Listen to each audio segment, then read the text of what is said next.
नमस्कार दोस्तों, स्वागत है आपका हमारे YouTube channel target government job UK में। उम्मीद है आप लोगों की तैयारी बहुत अच्छी चल रही होगी। दोस्तों, जैसा कि आपको पता है कि हमने KPSC previous year paper series शुरू की है, जिसका यह नेक्स्ट पार्ट है। इससे पूर्व हमने चैनल पर 15 पार्ट अपलोड किए हैं। अगर वो अभी तक नहीं देखे हैं तो चैनल के प्लेलिस्ट में जाकर उनको भी देख सकते हैं। वहीं दोस्तों, हमने उत्तराखंड की current affairs, NCERT history, Gorkha शासन की बहुत सारी वीडियोज़ अपलोड की हैं। आप उनको भी प्लेलिस्ट में जाकर देख सकते हैं। दोस्तों, हमने परीक्षाओं की दृष्टि से अति महत्वपूर्ण टॉपिक ही अपने चैनल पर शुरू किए हैं। मुझे उम्मीद है आप लोगों को इनसे ज़रूर फ़ायदा होगा। तो चलिए दोस्तों, शुरू करते हैं। शुरू करने से पहले हवाओं के भरोसे मत उड़, हवाओं के भरोसे मत उड़, चट्टानें तूफानों का भी रुख मोड़ देती हैं, चट्टानें तूफानों का भी रुख मोड़ देती हैं। अपने पंखों पर भरोसा रख, अपने पंखों पर भरोसा रख, हवाओं के भरोसे तो पतंगे उड़ा करती हैं, हवाओं के भरोसे तो पतंगे उड़ा करती हैं। इस वीडियो का पहला प्रश्न, 4 पुरुषार्थों का सही क्रम चुनिए। ऑप्शन ए धर्म, काम, अर्थ, मोक्ष। ऑप्शन बी धर्म, अर्थ, काम, मोक्ष। ऑप्शन सी अर्थ, काम, धर्म, मोक्ष। ऑप्शन डी काम, अर्थ, धर्म, मोक्ष। इस प्रश्न का सही जवाब हो जाएगा ऑप्शन बी, धर्म, अर्थ, काम, मोक्ष। दोस्तों, हिंदू संस्कृति में 4 पुरुषार्थों की अवधारणा का वर्णन मिलता है और इन पुरुषार्थों का क्रम धर्म, अर्थ, काम, मोक्ष है। अगला प्रश्न, मौर्य साम्राज्य का पश्चिमी भारत में प्रमुख बंदरगाह था। Option A Tamralipti, option B Kaveripattan, option C Mumbai, option D Bharu Kutch. इस प्रश्न का सही जवाब हो जाएगा ऑप्शन डी, भारू कच्छ। अगला प्रश्न, चतुर्थ बौद्ध संगीति किसके राज्यकाल में हुई थी। Option A Ashok, option B Pushyamitra Shunga, option C Kanishka, option D Harsh. इस प्रश्न का सही जवाब हो जाएगा ऑप्शन सी, चतुर्थ बौद्ध संगीति कनिष्क के राज्यकाल में हुई थी।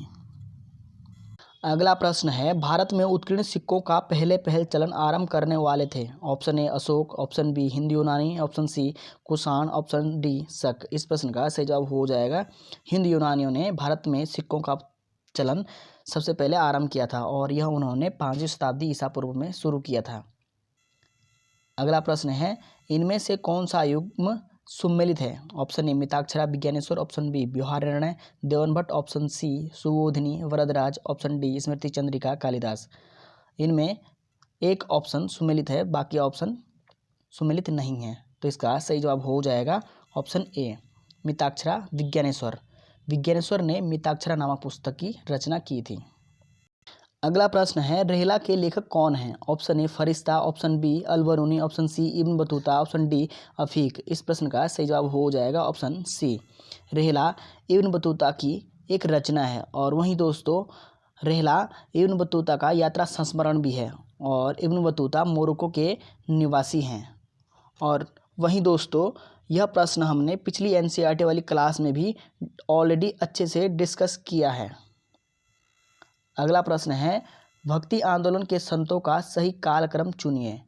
Option A Ramanuja, Ramanand, Kabir, Raidas, option B Ramanand, Ramanuja, Kabir, Raidas, option C Kabir, Raidas, Ramanuja, Ramanand, option D Raidas, Ramanuja, Ramanand, Kabir. इस प्रश्न का सही जवाब हो जाएगा option A, Ramanuja, Ramanand, Kabir, Raidas.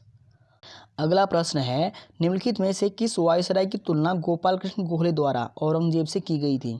Option A Lord Curzon, option B Lord Ripon, option C Lord Lytton, option D Lord Irwin. इस प्रश्न का सही जवाब हो जाएगा ऑप्शन ए, गोपाल कृष्ण गोखले ने लॉर्ड कर्जन की तुलना औरंगजेब से की थी। अगला प्रश्न है, निम्नलिखित में से किसने खिलाफत आंदोलन को समर्थन दिया था। Option A O Hume, option B Mohammad Ali Jinnah, option C lord Curzon, option D Mahatma Gandhi.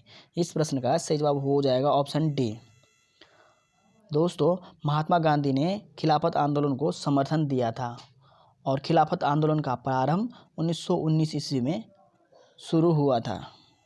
अगला प्रश्न है, लॉर्ड कर्जन के समय उग्रवाद के पनपने का मुख्य कारण क्या था। ऑप्शन ए तिब्बत का अभियान, ऑप्शन बी बंगाल का विभाजन, ऑप्शन सी प्राचीन स्मारकों के परीक्षण का अधिनियम, ऑप्शन डी विक्टोरिया हॉल का निर्माण। इस प्रश्न का सही जवाब हो जाएगा ऑप्शन बी, बंगाल का विभाजन। दोस्तों, लॉर्ड कर्जन एक साम्राज्यवादी शासक था जिसने 20 जुलाई 1905 ईस्वी को बंगाल विभाजन के निर्णय की घोषणा कर दी थी।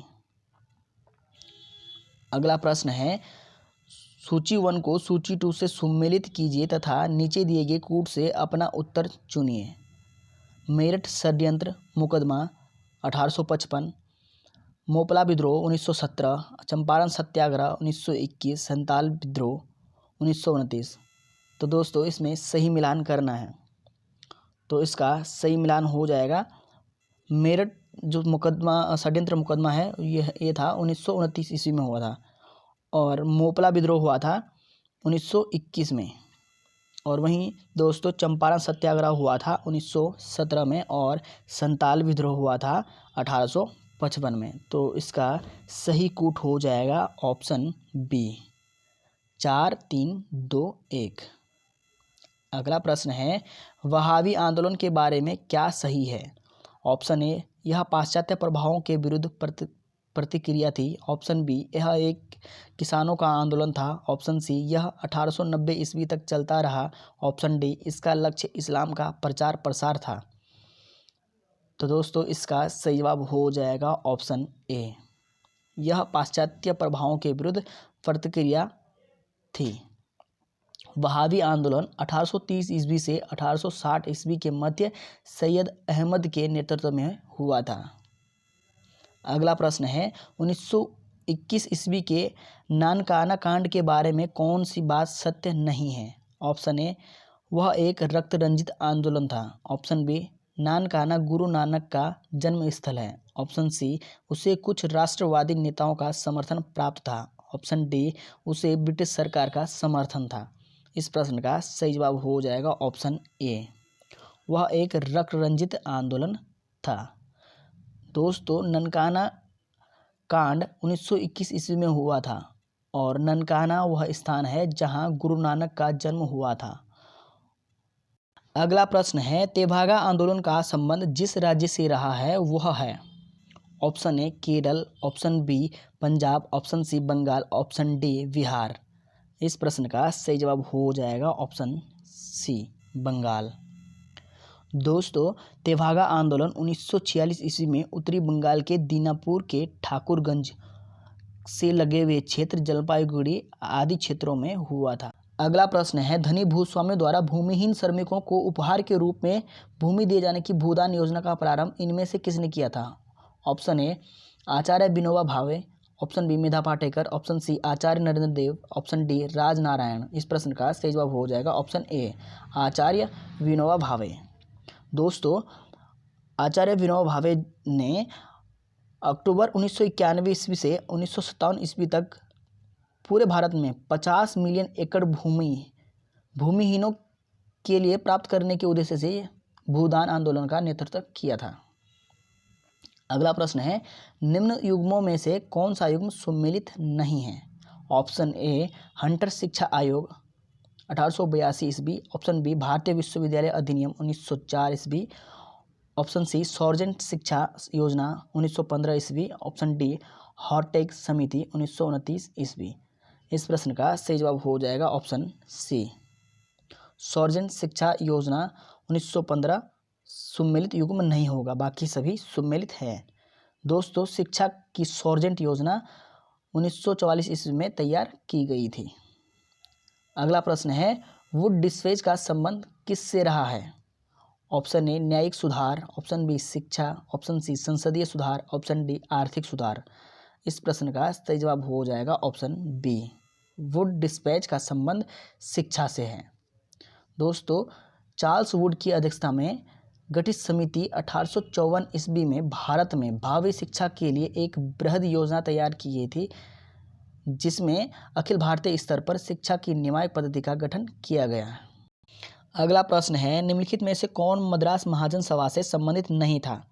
Option A, Raghav Cheriyar. Option B, P Anand Charlu. Option C, G Subramaniam Iyer.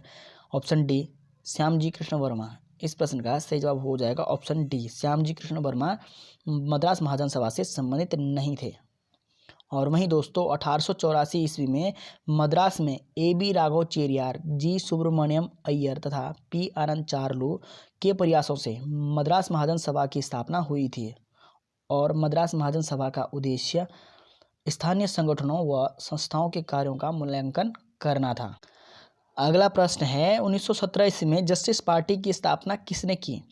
Option A Narayan Guru, option B Jyotiba Rao Phule, option C P Tyagaraja, option D C N Annadurai. इस प्रश्न का सही जवाब हो जाएगा ऑप्शन सी पी त्यागराज। दोस्तों 1917 ईस्वी में पी त्यागराज व टी एम नैयर ने एक संस्था गठित की थी जिसका नाम दक्षिण भारतीय उदारवादी संघ था, जिसे बाद में जस्टिस पार्टी के नाम से जाना गया। अगला प्रश्न है निम्नलिखित में से किस दल ने 1919 ईस्वी के अधिनियम की उपयोगिता में संदेह व्यक्त किया? Option A Muslim League, option B Justice Party, option C Swaraj Party, option D the Deccan Sabha. इस प्रश्न का सही जवाब हो जाएगा ऑप्शन सी स्वराज पार्टी ने 1919 ईस्वी के अधिनियम की उपयोगिता में संदेह व्यक्त किया था। दोस्तों स्वराज पार्टी की स्थापना 1923 ईस्वी में हुई थी और इसने 1919 ईस्वी के सुधारों पर संदेह व्यक्त किया था क्योंकि इसमें प्रांतों में द्वैध शासन तथा आंशिक उत्तरदायी शासन की स्थापना की बात कही गई थी। अगला प्रश्न है भारत सरकार अधिनियम 1935 ईस्वी के बारे में क्या सही नहीं है? ऑप्शन ए राज्यों में उत्तरदायी शासन स्थापित नहीं हुआ था, ऑप्शन बी बंगाल में द्विसदनात्मक विधानमंडल प्रारंभ हुआ, ऑप्शन सी सांप्रदायिक निर्वाचन व्यवस्था समाप्त कर दी गई, ऑप्शन डी राज्यों के लिए संघ में शामिल होना अनिवार्य नहीं था। इस प्रश्न का सही जवाब हो जाएगा ऑप्शन बी बंगाल में द्विसदनात्मक विधानमंडल प्रारंभ हुआ था। दोस्तों 1935 ईस्वी के अधिनियम द्वारा प्रांतों में द्वैध शासन को समाप्त कर दिया गया था। अगला प्रश्न है निम्नलिखित में से कौन लॉर्ड रिपन के कार्यकाल से संबंधित नहीं है? ऑप्शन ए प्रथम फैक्ट्री अधिनियम 1881, ऑप्शन बी स्थानीय स्वशासन का प्रस्ताव, ऑप्शन सी मैसूर का अध्यर्पण, ऑप्शन डी भारतीय विश्वविद्यालय अधिनियम 1904। इस प्रश्न का सही जवाब हो जाएगा ऑप्शन डी भारतीय विश्वविद्यालय अधिनियम 1904 लॉर्ड रिपन के कार्यकाल से संबंधित नहीं है। अगला प्रश्न है निम्नलिखित कालक्रम को श्रेणीबद्ध कीजिए। होम रूल आंदोलन, मुस्लिम लीग, स्वराज पार्टी, भारतीय राष्ट्रीय कांग्रेस, पूना समझौता, साइमन आयोग। तो दोस्तों इसका सही क्रम लगाना है। तो सबसे पहले हुआ था भारतीय राष्ट्रीय कांग्रेस की स्थापना 1825 में, ठीक है।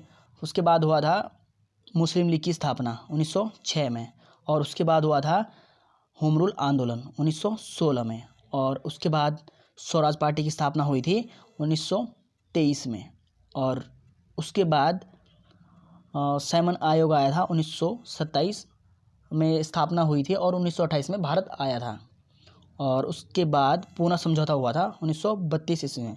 तो दोस्तों इसका सही कूट हो जाएगा ऑप्शन ए 4, 2, 1, 3, 6, 5।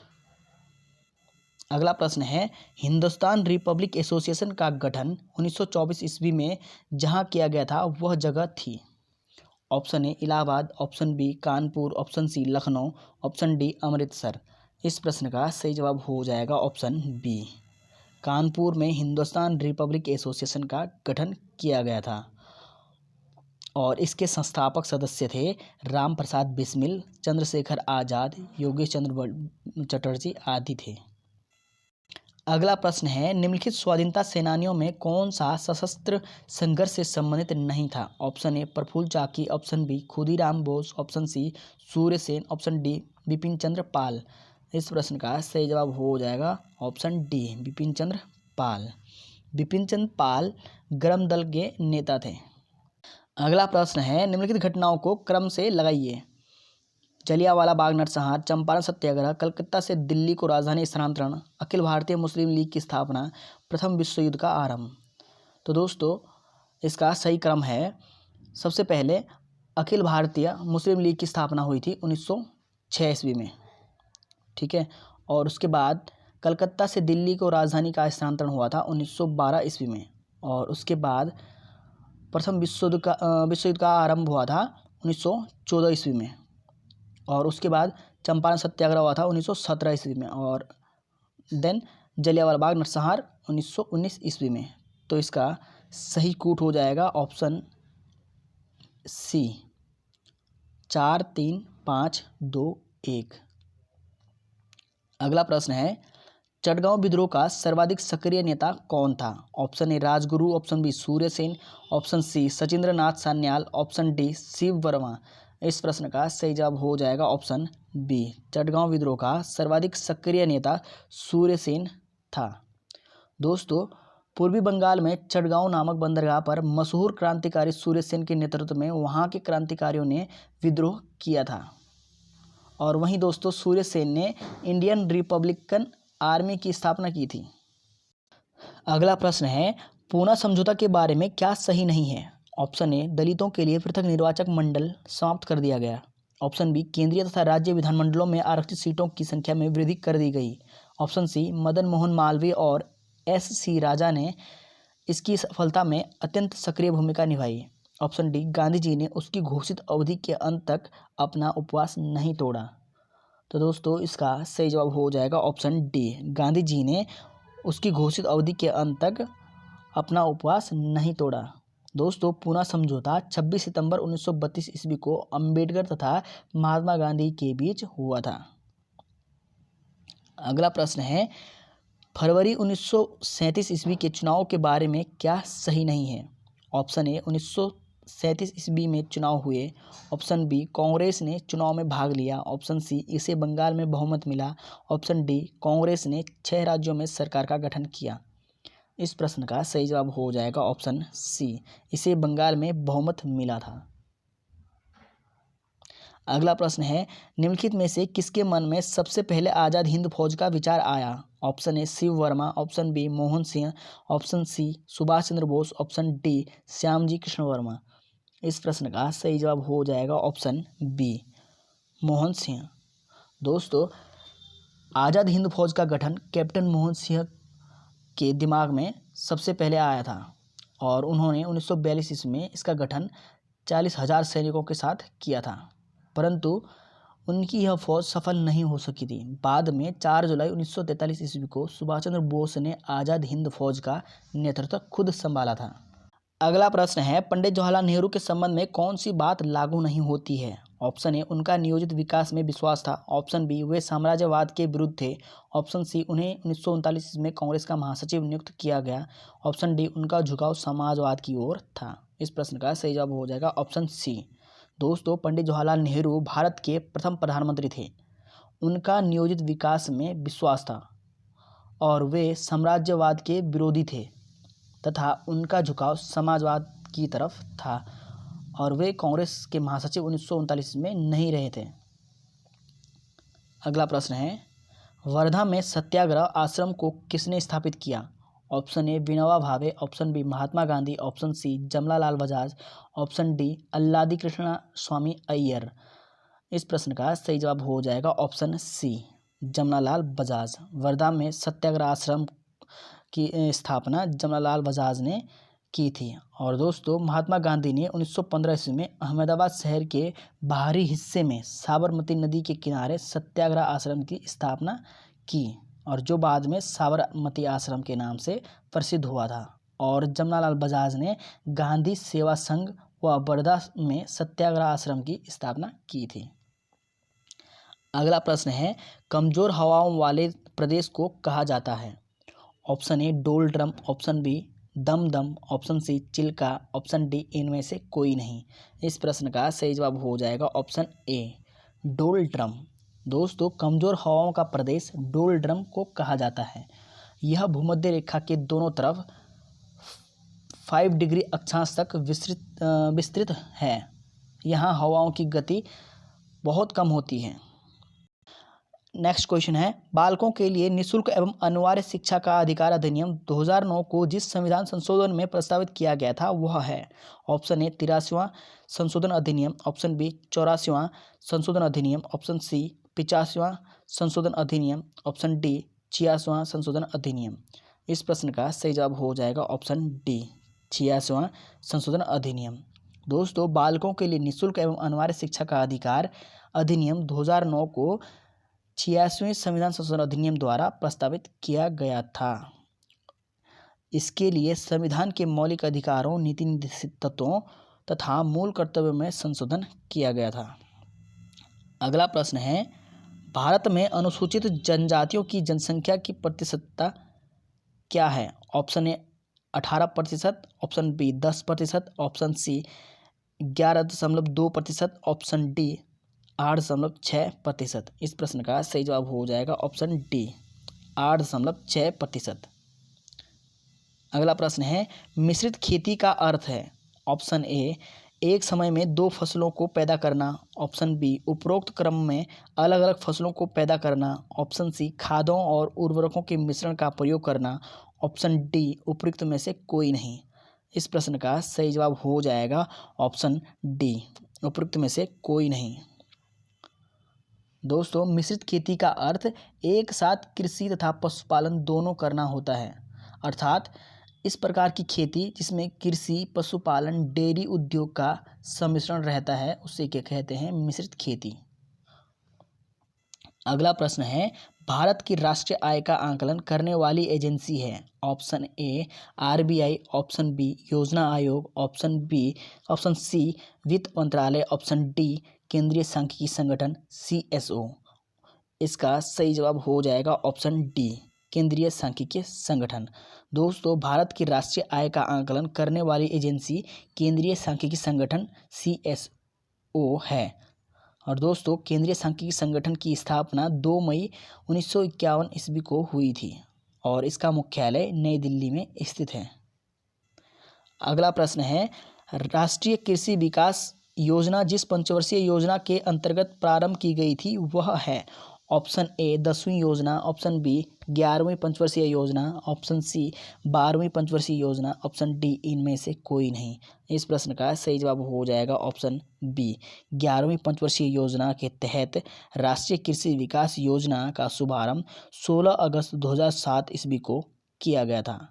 और दोस्तों, इसका लक्ष्य था कृषि में 4% की वार्षिक वृद्धि प्राप्त करना। नेक्स्ट क्वेश्चन है, निम्नलिखित में से कौन सा मानवीय विकास सूचकांक का तत्व नहीं है? ऑप्शन ए निर्धनता रेखा के नीचे लोगों की संख्या, ऑप्शन बी शिक्षा, ऑप्शन सी जीवन प्रत्याशा, ऑप्शन डी प्रति व्यक्ति आय। इस प्रश्न का सही जवाब हो जाएगा ऑप्शन ए निर्धनता रेखा के नीचे लोगों की संख्या मानव विकास सूचकांक का तत्व नहीं है। बाकी शिक्षा, जीवन प्रत्याशा, प्रति व्यक्ति आय तीनों मानव विकास सूचकांक के महत्वपूर्ण तत्व हो जाएंगे। और वहीं दोस्तों, UNDP द्वारा मानव विकास सूचकांक को प्रकाशित किया जाता है। नेक्स्ट क्वेश्चन है, निम्नलिखित में से कौन सा दस्तावेज बजट के एक भाग के रूप में संसद में प्रस्तुत नहीं किया जाता है? ऑप्शन ए विनियोग विधेयक, ऑप्शन बी राजस्व विधेयक, ऑप्शन सी अनुदानों का मांग, ऑप्शन डी इनमें से कोई नहीं। इस प्रश्न का सही जवाब हो जाएगा ऑप्शन बी राजस्व विधेयक। दोस्तों, विनियोग विधेयक तथा अनुदानों की मांग बजट का ही एक भाग होते हैं जिन्हें तत्कालीन आवश्यकताओं के अनुरूप संसद में प्रस्तुत किया जाता है, जबकि राजस्व विधेयक बजट का भाग नहीं होता है और न ही ऐसा कोई विधेयक होता है।